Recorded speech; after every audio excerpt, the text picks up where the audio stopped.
I was still wearing the black veil from my son's funeral when my phone rang. It was his favorite professor. She was crying. She whispered 3 words that made my blood freeze. She did it. I thought I was grieving a tragedy. I thought my beautiful, artistic son Leo had died of a rare heart condition. But when I drove to the university that night, I didn't find a grieving teacher. I found my eldest daughter, my heir, my pride and joy, cornering the poor woman against a wall, threatening her life.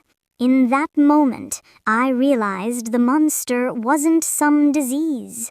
The monster was the woman I had raised. She thought she had committed the perfect crime to inherit my empire. She thought she had silenced everyone. But she forgot one thing. A mother sees everything. My name is Margaret Stone. I built a billion-dollar empire from nothing. But the hardest thing I ever had to do wasn't building a company. It was destroying my own daughter. 2 hours after we buried Leo, the house was silent. I sat in my study, staring at the empty chair where Leo used to sit. He was only 23. He had my eyes, but his father's gentle heart. He didn't care about the family business. He just wanted to design buildings that made people happy.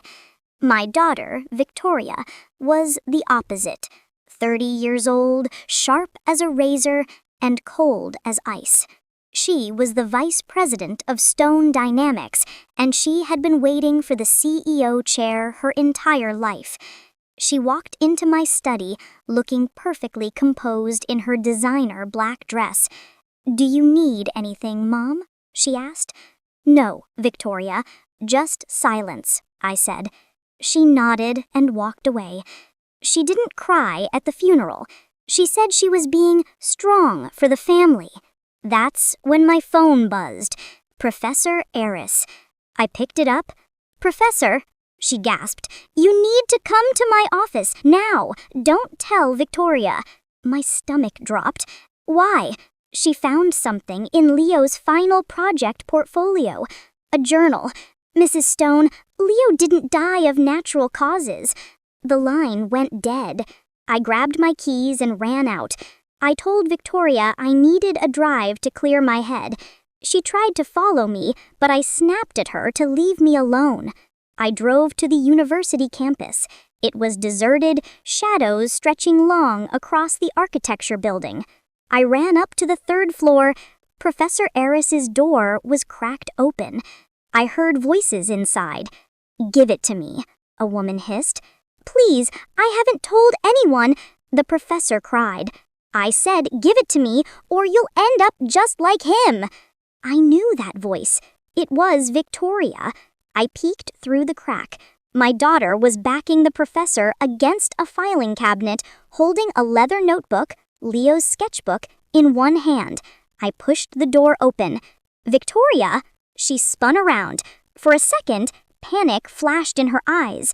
Then the mask returned. "Mom," she said smoothly, "I was just collecting Leo's work so the janitors wouldn't toss it." Professor Eris looked at me, shaking, but she was too terrified to speak in front of Victoria. Victoria put her arm around me. "You're delusional from grief, Mom. Let's go home."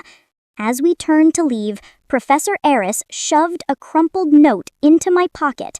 She mouthed one word: "Run." I drove home, my heart hammering. When I was safe in my locked bedroom, I opened the note. The journal, under his mattress. I snuck into Leo's room. I lifted the mattress.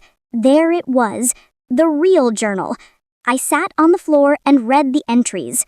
March 3rd, Victoria gave me these new vitamins, said they help with stress. March 15th, I feel sick. My stomach burns every time I take them. April 1st, I found the bottle in her purse. No label, just a chemical code. I took a picture. And the final entry, I think my sister is poisoning me. If I die, check the safe in her office. I sat there in the dark, realizing my daughter had slowly, painfully murdered her brother to eliminate the competition. I couldn't call the police yet. Victoria was smart. She would claim Leo was paranoid or on drugs. I needed hard proof. I called Simon, my executive assistant of 15 years. He picked me up down the street, and we drove to the office tower at 2 a.m. We have to get into her computer, I told him. We broke into Victoria's office. It was cold and sterile, just like her. Simon hacked into her computer using Leo's birthday, the brother she despised. We found the emails, conversations between Victoria and our CFO, Gordon. Victoria, the problem is taken care of. The boy is gone. Once I get the CEO spot, your gambling debts are paid. Gordon, good. The toxin leaves the system in 48 hours. We're in the clear. I took photos of the screen. We had the motive. We had the money trail. But then we heard the elevator ding. Victoria. She was here. Hide, I whispered. Simon scrambled under the desk. I stood behind the curtains. Victoria walked in, talking on her phone. I know, Gordon, the old hag is suspicious. She went to the university. I might have to accelerate the plan for her, too. She was planning to kill me next. She sat at her desk, inches from where Simon was hiding. She opened a drawer, took out a handgun, and checked the chamber. Just let her try to stop me, she whispered to herself.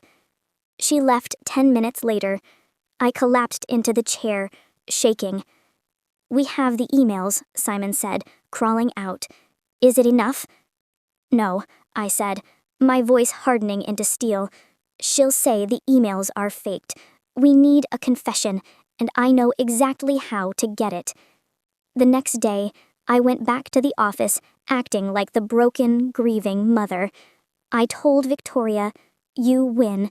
I can't do this anymore. I'm stepping down. Her eyes lit up. Really, Mom?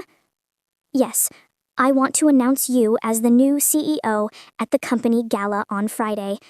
She hugged me. It felt like hugging a snake. While she was planning her victory party, I planted a high-fidelity listening device under her desk. That night, Simon and I listened from his car. We heard her call Gordon. It worked, she laughed. She's handing over the company. Leo is dead, the mom is retiring, and we are going to be billionaires. You're sure she doesn't know? Gordon asked. She's clueless. She actually thinks I'm the good daughter. We recorded every word. Now we had the weapon. The gala would be the battlefield. Friday night arrived. The Four Seasons ballroom was packed with 500 of the city's elite. Investors, press, board members. Victoria looked stunning in a blood-red gown. She stood at the podium, basking in the applause. Thank you all, she said, flashing that perfect, predatory smile. It is an honor to continue the Stone legacy. My brother Leo would have been so proud of this moment. From the control booth, I signaled the AV team. Cut the mic, I whispered. The room went silent. The lights dimmed. The massive screen behind Victoria flickered. Instead of the company logo, a photo appeared. The amber poison bottle. Then, the pages of Leo's journal, blown up 20 feet high. I think my sister is killing me. Gasps rippled through the crowd. Victoria turned around, her face pale. What is this? Technical difficulties. Turn it off. Then, the audio played. Her voice amplified for everyone to hear. Leo is dead, the mom is retiring, and we are going to be billionaires. She actually thinks I'm the good daughter. The ballroom erupted. Reporters surged forward, cameras flashing. I walked onto the stage. The spotlight hit me. Mom, Victoria whispered, trembling. "What are you doing?" I walked up to the microphone. "My daughter didn't earn this company," I told the world. "She murdered her own brother for it." Gordon, the CFO, tried to run for the exit, knocking over a waiter. Victoria looked at me with pure hatred. "You ruined everything," she screamed. "He was weak. I did what had to be done." She lunged at me, her nails aiming for my face. Security guards tackled her, but amidst the chaos, Gordon managed to slip out the side door. Victoria bit a guard's hand, kicked off her heels, and scrambled off the stage, disappearing into the kitchen service exit. By the time the police secured the perimeter, both of them were gone. They had run. "Don't worry," Detective Rivera told me. "They won't get far. We froze their accounts." But I knew Victoria. She had offshore money. If she got to a plane, I'd never see justice.